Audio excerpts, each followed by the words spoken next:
Hey everybody, welcome to Buzzing About Romance. I am Becky, and joining me for this episode is Jenni. Hi Jenni.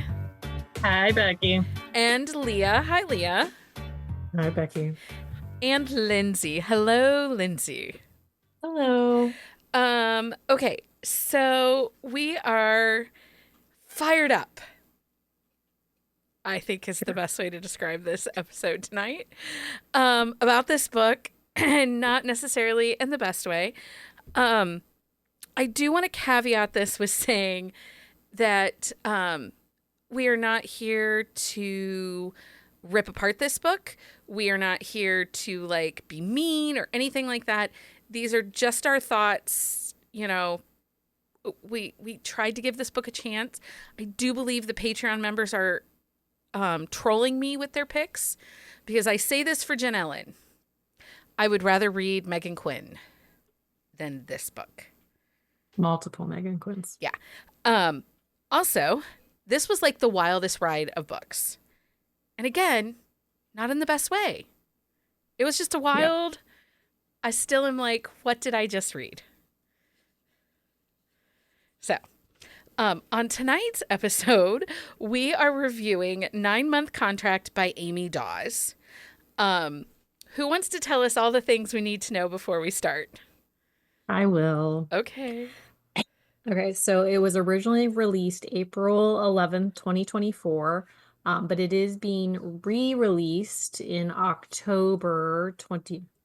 Oh, no, it was re-released in October of 2024. Sorry. Wrong year. Yeah, but the paperback doesn't come out by... till March. See, that's what I'm thinking. Yeah. But because it was acquired by Canary Street, which is a subset of Harlequin.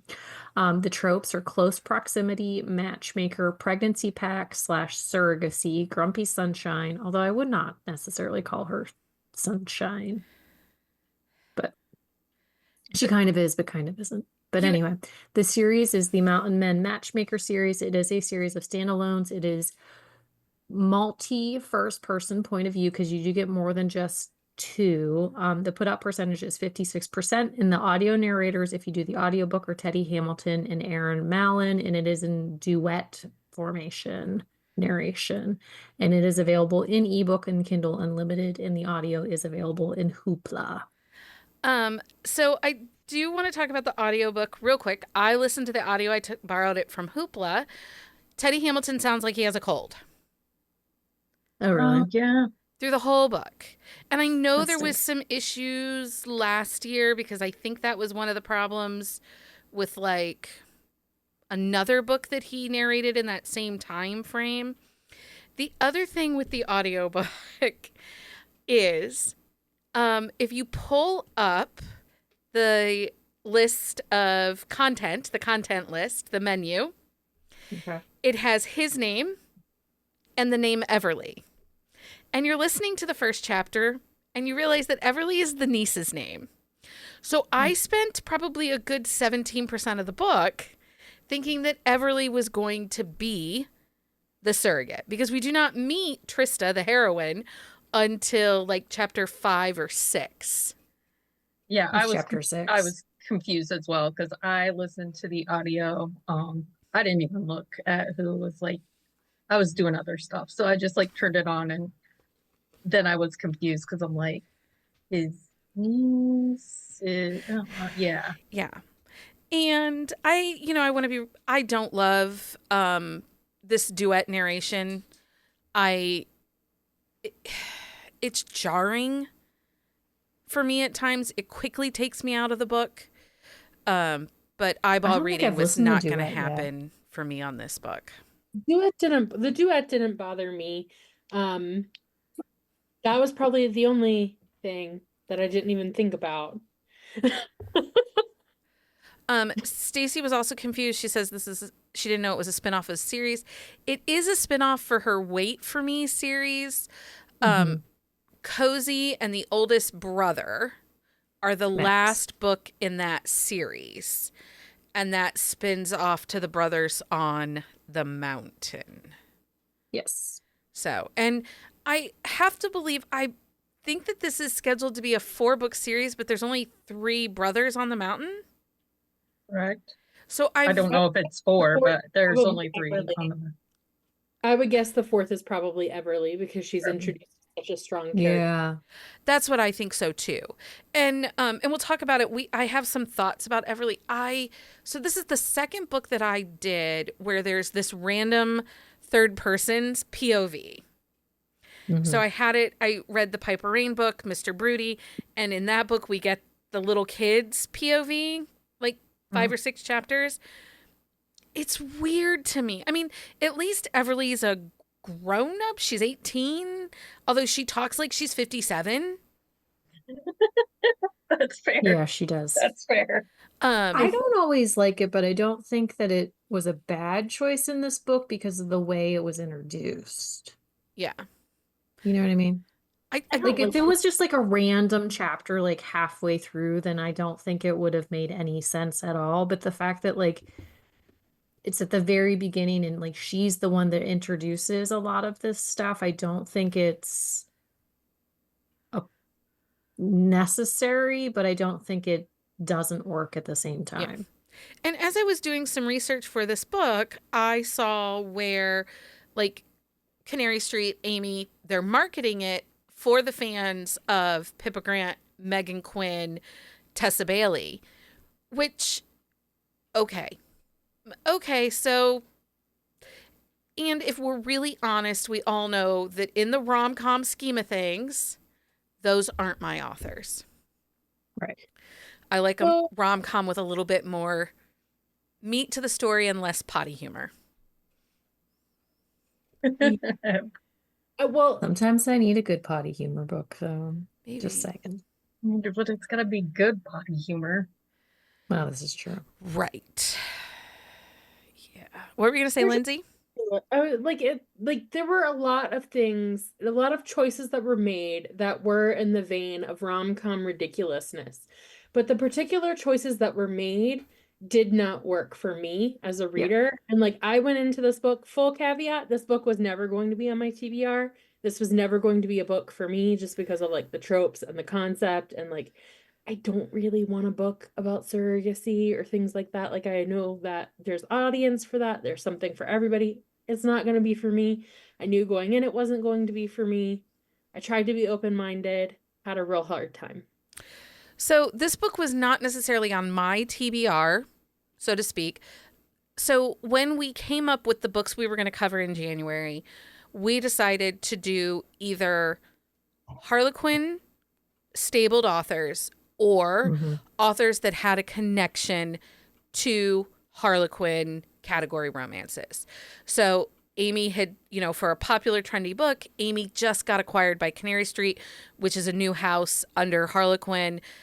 Next week is Brenda Jackson. She is a stabled category author. We then, the third week of January, or the whatever week of January, the third one we're doing in January is Nora Roberts, who got her start at Harlequin and has now moved on to like St. Martin's Press. And the last is Maisie Yates. And we talked about it a little bit on Sunday's episode. January is really our response to all the bullshit we saw at the end of 2024. So yeah, it really was. I will say, like, I struggled through this book, as all of us did. Although I'm fairly certain Jenni didn't, because she kind of, I'm not going to medicated. She medicated herself. Well, but also she had it on, but did she literally pay attention to it? No, because I missed some things that I should have. No, I will say, I Leah'd this book, and Becky yelled at me. I did. But this is one of those books I could not ingest it in order. Like, I actually went to the last. I read probably the first like 6 chapters, and then I went to like into the 30s somewhere, and then I skipped all the way to the very end. And the last like 5 chapters I really liked. It might not have been 5, but the last like chunk. And the then I last went 17% back. of the book was like the best part of the It whole was really book. good. Yeah. And Jen Ellen says maybe third person would have worked better. And I do want to say that. I do think that if authors want to insert another person's POV, a side character's POV into a book, then let's go back to third person head hopping. I feel like that would it's work not as better. jarring when it happens like that. No, you're a little more prepared for it. Well, and I've been in like a Harlequin like intrigue deep dive just because nothing else was really hitting for a while, and so I just went through that. And like a lot of them are third person, and it is head hopping in those ones, and it's like you get multiple points of view. Like the one that I just finished, there was like 4 or 5 different points of view, but it's all third person, so it's not as chaotic. Yeah. So I did go looking at reviews, and this review, I feel like, embodies all of my feels of this book. And this is Devin Elizabeth's review. It says, written in the tone of a millennial who goes to TikTok to say, LOL, I'm unhinged. Response, no, you're insufferable. Okay, saying that, let's talk about Trista, because I feel she's not written to be an unlikable character. You know, like we very much have had authors that write female main characters to be a little harder, a little more unlikable, a little tougher to get to know, right? I don't believe that Trista was written for that purpose. I don't think that as she was created and Amy Daws was inspired to write her, I don't think she meant to make her unlikable. But this is a book that needed trigger warnings. There is, we're talking about parental neglect, death of a parent. We have fat phobia coming from every space. Yeah. And I've been teasing everybody with a very terrible quote from the book about foreskin and who it belongs to and such. And I will share that quote over in the Sip and Discuss channel on Discord. But who read that book and thought that was appropriate? Well, but who read that book and thought that was funny? Who edited that book and thought, oh, that's a great quote. We're going to leave that in there. So it just keeps going. I mean, a lot of the stuff that I had issues with were because it completely detracted from my ability to immerse myself into the book as a romance. Like the things that were happening, I was grossed out by a lot of things that happened. Very grossed out. I felt like I needed trigger warnings for some things that were just like inappropriate use of substances, which we'll get into. But like I was so grossed out. Like I quit. I DNF'd the book. I DNF'd the book at like 37% or 40% or whatever. I texted everyone and was like, I cannot continue. I'm so grossed out. I'm so like, I cannot just because of how. So let's talk about that real quick so we can get this out of the way, because this is it is the grossest part of this book. Well, one of the grossest parts of this book. And that is that they decide to kind of do a do-it-yourself insemination project. Yeah. And constantly Trista, the heroine, is saying, well, this is how the lesbians online say to do it. And I don't know. I think she was trying to be funny, but it did come off a little homophobic. Yeah, really it did feel very insensitive towards people who are going through infertility or are trying to have a child in the best way possible. But what Lindsey was really grossed out about was that it was a children's Tylenol syringe, like, the dropper. Yeah. And a ranch cup, like an empty, clear cup. It could have been called a ramekin. It could have been called a ramekin, but no, you had to call it ranch cup. And you know what? Now my brain is just like, those things are probably the same consistency. Vomit. Oh, Lindsey! I said it. I did it. You did, have. but I did not think that. So But thank love I you. did, and it but ruined now everything for me, and I'm so upset about it. I now have to vomit, Lindsey. Lindsey. I told you about this. I sent you the vomit emoji. How many times? I know, but I Yeah, cannot but I ever look at didn't ranch the put same that. way again. I we didn't. didn't make the Choices were made. connection. How did you get anywhere other than that? The choices were made and they were aggressive. See, and all I kept thinking about was like Elmer's glue in a cup I because was it's thinking sticky.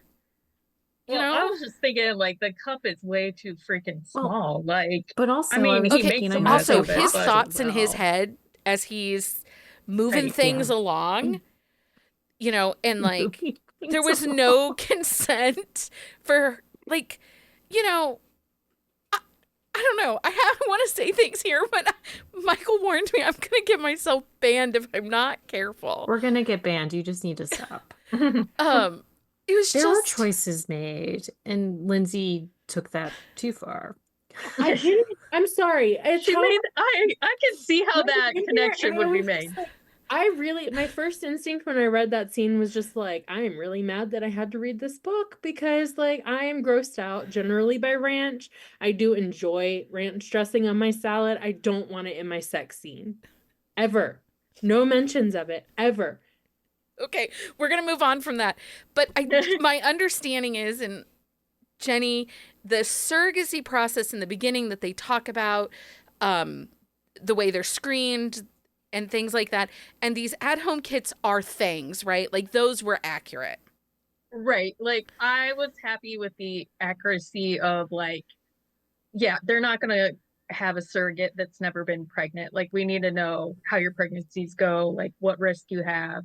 The screening process seemed legit. And yeah, you have to do like the every other day is common, but like you gotta do it quick while the stuff's still warm and yeah, it was accurate as far as Okay. insemination. Okay. So let's move on from that. She gets knocked up. Lindsey, there were farm animals and a pregnancy test that one of the farm animals tried to eat. That was another area. That was when Lindsey said, done. Yes. And for like again, this goes to like for me personally, this is never going to be a book I read first because the concept, but then it was like the things that I had issue with were like very targeted things that were going to be an issue for me regardless. And I worked in a barn for a very long time. I like managed a stable of horses and farm animals for when I was in college. It's like a side job and like anything that happens in a barn in a romance, I get the smells, I get the sounds, and like all I could do was imagine like little goat pellet poop everywhere while it's choking on the pregnancy test. And like, why are we just willy-nilly attaching pregnancy tests to things? Like, it's a pee stick, people. It's a pee stick. Well, but people do weird things with their pee sticks. I will fully Wait, say do. that. What did we watch where she like put it in the cake? It's the secret Oh, the life secret of life Mormon. of Mormon wives. Yeah, she puts it in the Like there's intentional like ick when it comes to pregnancy tests and people. And like, I Yeah. can't see how those situations would be comedic. Like, the choices would be comedic, but for me, they were just gross. They were just mean- gross. Okay, so let's talk about Trista as a character and some of the things that worked and didn't work for us with her. I think one of the first things is, and I said this, this book has a lot of fat phobia in it. A lot. Yeah. You cannot write a statement that, oh my God, I love my curves. I love my boobs. I love my butt. You cannot write that and then have the character refer to herself 30 plus times as a cow. Yeah. It doesn't work. And I do feel that choices were made with him that he absolutely comes off as a chubby chaser. Yeah. Like he talks constantly about her curves and her butt and like he rubs her butt every time he can and it was just like it just had some really weird vibes to it. Well, I thought it was going to be like a pregnancy fetish because, Listen, I can get in behind that. I can get behind even breeding kink and pregnancy fetish. I mean, the Winterville book, he's obsessed with her because she's pregnant and he touches her all the time. But it was written in a way that it was caring and not overly sexualized. And the way it was written in this one, it was more about her being bigger and curvy than it was about her body. And like the her ones pregnancy. that I've read, like they're very intentional in the way that they react and the way that they talk. And this one, it was almost, I don't even know how to describe it, but it was like almost obnoxious. Well, and That's not the good, like the best like way to describe it, but like I think Trista I don't had, even know. we know she has some deep-rooted issues, but her behaviors were exasperating. That is the best way that I can describe them. The Because she was constantly so fighting okay him. with yes. Like she she's okay was taking the with money. help, Well, and she's okay taking the money. but she didn't want him to do anything for her. Right. I did have problems with her like not wanting to take the food because a surrogacy contract often contains like what you can and cannot eat. Like, yeah. But she was, the brothers, it was okay for the brothers to help move things up. But he buys her a Even, bed the and she mom, loses her she brain. like talks about how like the mom was like helpful and stuff, and like, but anytime he wanted to help, it was a big thing. I think her character arc, and again, I think this comes down to the way the book is written. The author was trying too hard to be funny. Yeah. So we didn't get a real movement of her character arc. Her character arc, like her growth starts at 92% after she talks to her sister and then ends. Do you know what I mean? Like we get 8% of character it's growth. a switch. Like it's not It was not too an fast. arc. Like it It's wasn't. just There wasn't like an organic moment to it. Like, yes, you can have that conversation and things kind of change, but had it happen like sooner in the book and like she slowly started to change her mind, then it would have been more believable. But the fact that like they had a conversation, then she's like, oh, okay, well, this is the way it's gonna be. It just didn't seem genuine. Yeah. Because she was so set in her mind, like how like she was gonna live her life, and then like one conversation like changes it. Well, and her family is so toxic, and we get that for 90% of the book. She is on and on and on about how toxic her family is, which we have read plenty of books with messy, toxic families. And the character arc usually happens at a longer pace. Like it's not an instant one phone call that changes. I've read plenty of books where at the beginning of the book, the heroine is not interested in having children and oh my God, I'm accidentally pregnant. Now what the heck am I going to do? We've all read those books. And over a course of time, with love, connection, nurturing, with the hero, with relationships, she works on things. By the end of the book, she's excited and accepting. And I think of the Jay Salmon one where it's the brother's best friend, Dr. Mistake.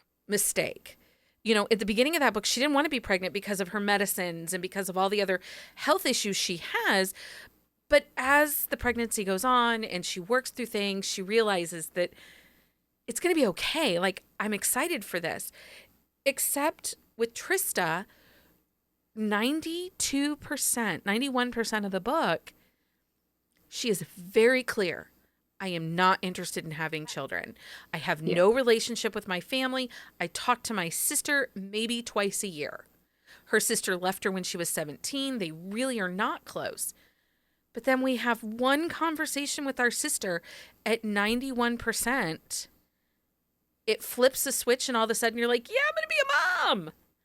Well, and all because his sister was like, I got out. I found somebody who loved me for me. It's like there wasn't even a logic. Yeah, her sister doesn't have kids. Her sister, is not influential. I was saying to Jenni, I wonder if we would have felt different about the switch flipping if she had had that conversation with Everly. Because there was much more emotional connection between Trista Yeah. and Everly. If you look at the graduation party and the Yes. different pieces, Trista and Everly really connected. And that, I also feel like the randomness of Everly propositioning her in front of the surrogacy office was just weird because, you know, I want a young 17-year-old to walk up to me and ask me if I want to be her uncle's surrogate. That's not weird. Yeah, I think that had it been Everly, it would have played out differently and been more believable. I don't think I would have been as pissed. I would have liked to see like her and Wyatt talk it out more. Like, because from her perspective, like he just changed like from like we have an end date to like we could do this together. And she's like, I don't want to do this together, like, because I don't want a kid. And then like they're like even after they like fix it, there's no discussion about what that looks like. And that was one of my hangups with it is like they had conversations, but they didn't really have conversations at the same time. Like they talked about stuff, but like there wasn't, I didn't feel that deep connection like when they were having these conversations until the last 8%. Like I felt like that, like those like last few chapters were really well done and really well thought out and well written, but the rest of the book, it was just, I didn't know if I was going to believe that they even really liked each other. I'll be honest, I don't believe in their HEA. I think they're HFN. I don't feel solid in the relationship. And I think part of that is because for 91% of the book, he views her as simply the surrogate, as the cow. As the cow. Yeah. You know, there, like you said, there was an end date. And I just think, again, like Jenni said, if there had been more conversations, I'm all for miscommunication, but this was no communication. And he was a very compartmentalized hero. He never went outside his box for that person. And there was this other random story piece that I feel like we never really got any conclusion or resolution on. And that's the Robin piece to this book. Which is icky. It's just icky. It's just icky. She lived on the mountain. She was sleeping with all three of the other brothers, or with all three of them that are on the mountain. Yeah. And when he found out, he kicks her off the mountain. And that's supposedly why he's guarding. No, he But she kicks was her off the also- mountain because like they found out she was married Yeah. and pregnant She's with her pregnant. husband's baby, Yeah. who she was trying to like, he like thought that the baby was his, but then the one brother was like, well, wait, it could be mine. And then the other was like, well, I did her too. It's like, but she was married. So it's like this whole big thing. And I thought that storyline was just wrong on a lot of levels. I did not like that part of the story. Like, I feel like if you wanted there to be some sort of conflict with the brothers, you could have found something else. Or it could have been a girl that they all were interested in, but it never moved past that. And like, she just caused like a struggle between them. Honestly, like, the fact that like they were all in this competition to like who could do her, but weren't telling each other. Honestly, at one point, I thought they were going to like talk about a scene that all three of them were in the barn with her.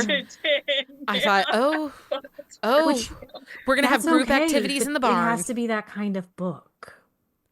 I mean, why choose? Why choose? Yeah. Okay, I so mean, I have read that, not in the barn, but I have read that. But it started out as that. Like there was like Also- purpose to it. Lindsey, did you get to the part with the creepy donkey? No, I did not. I have no regrets about where in the Fair. book. He I have makes that regrets is like fair. starting the book, but not where I ended. They're like in the barn having activities, and he makes like it is poignant and pointed out that he makes eye contact with the creepy donkey. The donkey has like a tongue that sticks out. Like it has some kind of disorder where its tongue constantly sticks out. Yeah. And he makes eye contact. I would have had a similar reaction to everything else. Like, ick. And that's the thing, like, for me, there was just a lot of gross choices in the start, and I was just like, if it had not been gross to me choices, I don't think I would have had as much of a problem with the book. I don't think it was bad writing. I just, That's the thing. The writing itself wasn't bad. It was the choices made. I right, also it was think so the many choices pacing. that were never going to work for me. I think the pacing of the story doesn't help in any of that either. It's very slow. And again, it was the last 8% where we got the meat of the story, the meat of the character development, the meat of the connection. And it was, I think that was it. It was frustrating. And the thing is, and I know Lindsey, pregnancy pact, that kind of thing, it's not your gig. Pregnancy romances typically aren't your gig. Right. But I've read several that I really loved and I really liked. And, you know, I mean, I'm all for a secret baby. Like, and this one, I just, I don't know. Stacy asks, do we know if anything was changed when it was re-released? No, nothing was Nope. changed. The new special edition first release paperback from Canary Street will have 2 bonus chapters and a bonus epilogue that will be new to that. And within 6 But it's months, all going to be in the back matter stuff. yeah, it'll be in the so. back matter. And 6 months after the release of the paperback, it will then be available probably for download off her website or in her newsletter. Okay.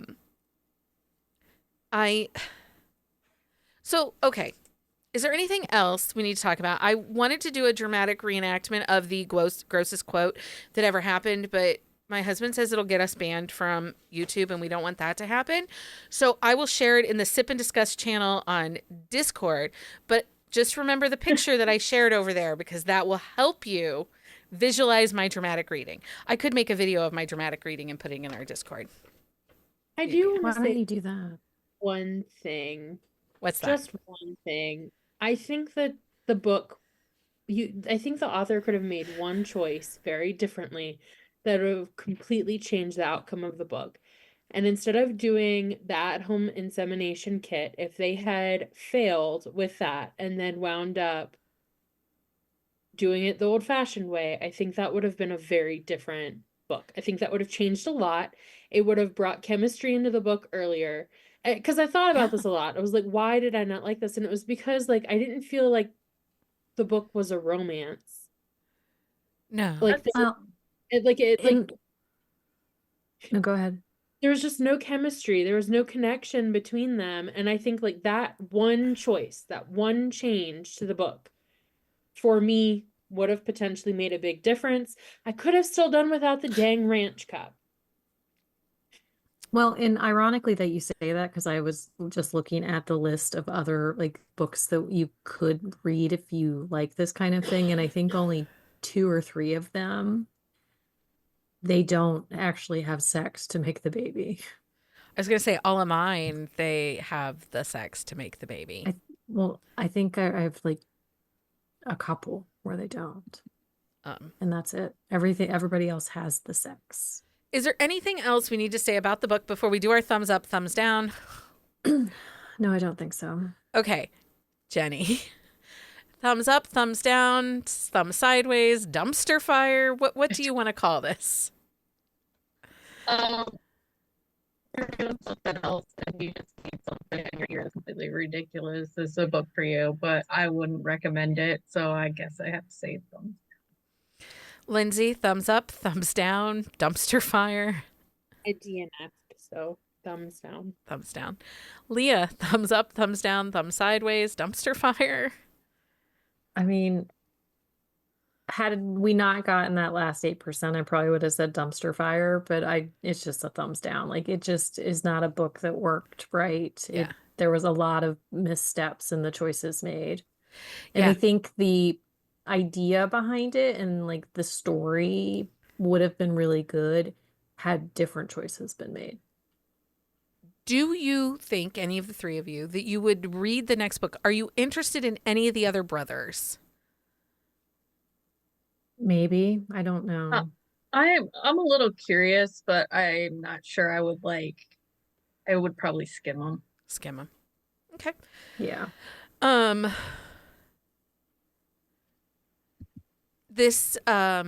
yeah, this was just not for me. I'm not really, again, these over the top rom coms, Tessa Bailey, Megan Quinn, Pippa Grant, Amy Daws, they don't always work for me. I just want more connection, more emotion. But if you're looking for the complete ridiculous, the vibes of, you know, completely unhinged, check it out. You might like it. But I do have suggestions of books that if you are looking for something along this lines but are better, we have books for you. We have recommendations. Josh and Gemma Make a Baby by Sarah Reddy. It's two friends that decide, we really want a baby. Hey, you want to have a baby? Let's have a baby. They have a baby together. The Surrogate by Penelope Ward. It is angsty AF. This well, one, Penelope Ward, so of course it's Penelope Ward, right? He is a widow. His, unbeknownst to, well, so he and his wife had never had children, but they had had eggs frozen and embryos frozen. And his wife's parents hire a surrogate and use the embryos that they had frozen. She is pregnant. He finds out about it, and it's angsty, but it's actually really a great book. And I like Penelope because I read her when I want angst. Messy. It's kind of like a Candy Steiner. Like, Yeah, going messy. in, it's going to be messy, and I want the mess. So that's one where the surrogacy makes sense. He's not the one that started the process. Strictly Business by Carrie Elks. This is one where they are co-workers. He's the boss. He comes in. It's the first book in the Salinger Brothers series. He comes in and says, hey, they hate each other. But then he sees her looking at IVF brochures, and he's like, what's this? And she's like, oh, getting to that age, I'm thinking about having a baby. And he's like, I'll help you, but we got to do it, the old fashioned way. She's like, oh, okay, sure. And it works, right? Like, It is cheaper. and then Undeniably Convenient by Jay Salmon. Two friends decide, you know what? Let's have a baby, but we don't want to be a couple. But they do it together to get the baby. Yeah. There's no IVF or anything in that. Go ahead, Leah, because you've read the Mariah Ankerman one, right? Yeah, so Mariah Ankerman's is book 2 in her Jackson Family Distillery series. So the heroine is neurospicy and has come to the thought process that she's never going to have like a real relationship because people can't handle her. And so, but she wants a baby. So she asked her best friend if he would be the donor, but they do it the old fashioned way. And as like the process continues, like they do end up falling in love because it's always been kind of there, but like neither one of them like wanted to recognize it. It's friends to lovers, but it does work, and she's extremely neurospicy, and it's Mariah really well Ankerman, done. I never have an issue with her friends to lovers book. Yeah. And I think it's because of the neurospicy that she kind of sprinkles in even her characters that are not labeled as neurodivergent. I think we get kind of the coding that's there, and it works. Well, and there's just such an understanding from him in the way that she thinks and acts and all of those things. And there's another level to the story in that one. I have a bunch, but I'm just going to pull a couple more. So White Lilies by Samantha Christie. This one's a little bit different because the hero is actually married for a good chunk of the book, and the heroine is their surrogate. But the heroine, I'm going to spoil it. The wife has cancer and ends up passing away, and the hero and the heroine end up falling in love. But the wife chose the heroine as the surrogate, and basically like because she thought that he would be a good match with her. It's really emotional. It's a little bit messy, but honestly, if you've read Samantha Christie, they're all a little emotional and messy. Just a bit. Another one is The Daddy Bargain by Crystal Caswell. This one is part of her Inked Love series, I think. I can't remember, but it's brothers. So the heroine is the younger sister of one of the hero's best friends, and she wants a baby. So she asks him to get her pregnant. And he's like, I just can't do this because she's my best friend's little sister, but he gives in, and it's a little messy as well, but it's delightful. It's been a while since I read that one. And then I'm just gonna name a couple more. Make Me Beg by Julie Chris, The Baby Maker by Lily Valenti, Rebel Soul by L.K. Farlow, Call Me Crazy by Melanie Harlow. That's her in her Bellamy Creek Well, series. and I'll list all of these. I'll put this whole list over on the website and on the shelf show there's a notes. couple more, but there's definitely a lot more options that have better storylines to them. Do Lindsey or Jenni, do either one of you have a book that falls into this? I have a series. So Jacinda Wilder, like in the vein of a rom-com one, Oh, Jacinda yeah. Wilder did the Billionaire Baby Club, and I actually Yeah. love that. They're all very successful women in Hollywood, running a real estate firm, and they're looking specifically for billionaires to basically be sperm donors. That's such a good series. It's It- so it's really- underrated. It really It is. is. And it's rom-com, and it's like a very appropriate kind of rom-com for this kind of topic. It's really good. That series is I wonder if fun. they're going to go back into that series because they didn't finish it. They didn't. We only got 3, and I think there were 4 or 5 friends, right? Uh-huh. We'll have to ask them. I think there was 5 of them. Yeah. But they literally put out a newspaper ad looking for a billionaire, and like they get very rich. Like they're not all billionaires, but like Yeah, that is a really good series. I didn't even think about that when I was looking. That for is a good series. Okay, so that ends our discussion on 9-month contract. Again, this just wasn't the book for us, and not every book is for everybody. I hope we didn't hurt anyone's feelings who loved this book. Sorry if we did.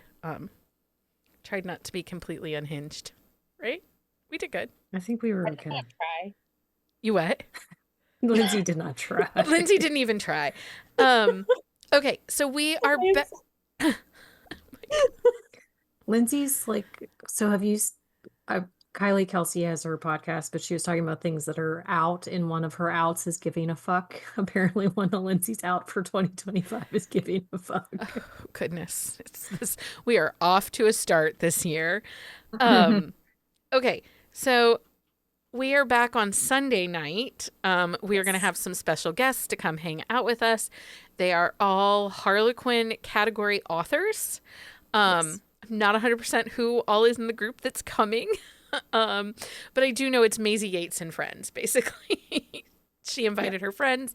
I'm super excited for the opportunity to talk with them. I love category. I do too. It's, and so I'm excited for the opportunity to talk to these authors that write this and have been doing it successfully. I think Maisie Yates said she's been writing category for 25 years. So, I mean, great for her. I'm excited. It's all AI. Right.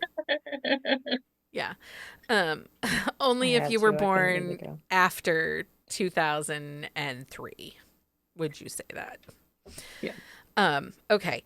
And then we are back next Wednesday where we continue kind of our Harlequin theme with a much better book. I have read this. I have read the audio. It's available in Hoopla. I have finished it.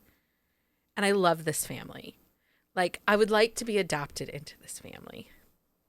And so we are reading The Rancher's Return by Brenda Jackson. This is a Harlequin Desire. I think so. It's a Harlequin Desire series. It's part of the Westmoreland Legacy. Anyway, they're ranchers. He's a cow rancher on this one. Sometimes they're sheep ranchers. It's so good. I'm so excited to chat about this, and I'm a Brenda Mhm. Jackson stan, So anyway, Lindsey's like, oh my God. I can't wait She's to talk worried about the barn sex. Yes, Harlequin Desire. Yeah, I No, don't. I'm all over it. I'm over it. I read a murder book after, or like I picked up a comfort read for me that had murder, and I felt a lot better. I read a murder book and now I feel better. There's a quote for you. Nope, we Horrible. do not need therapy in this group. Yes, Stacey, we kind of are in Colorado. The first two books, this book, the 9-month contract Oh, takes yeah. place in Colorado, and now the Brenda Jackson book takes place in Colorado. So, Amanda, write it down so we don't forget. right. I read a murder book. Now I'm okay. A sexy murder book, and I'm good. Was there It was sexy times in your murder book? Yeah, it was. It was a Okay. romantic suspense with murder. Okay. I like Sex my and murder, books and I'm a with good sex. person. Right? And Jenny's like, what is Good for wrong with any you mood. guys? Not really. They're not really good for any mood, but they're good for a lot of moods. I feel my spiciest after a good murder book. Nothing gets me going like a good murder book. Right? Watch out, world. Here I come. I read a murder book. Oh, Lindsey. You're gonna ban us. They're so going to ban us. But I didn't do my dramatic reenactment, so I think we're okay. It's true. Yeah. Just a lot of murder talk. Just but a lot of murder hey, talk. It happens. Okay. I just looked down at my sheet and it says Becky's thoughts. Cringy, the word.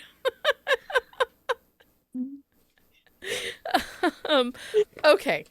Anyway, that's it for this episode. Thank you everyone for hanging out and joining us. I hope you'll be back here Wednesday night when we get to talk to our friend Maisie Yates and her friends, and then back next Wednesday for The Rancher's Return. Until next time, everybody. Happy reading, everybody. Find us on Instagram at Buzzing About Romance or on Twitter at Buzzing Romance. If you like the podcast, please leave a review. If you'd like to support us directly, join the Bookcase and Coffee Patreon and receive exclusive content only available to Patreon members. Check out bookcaseandcoffee.com for our on-the-shelf show notes.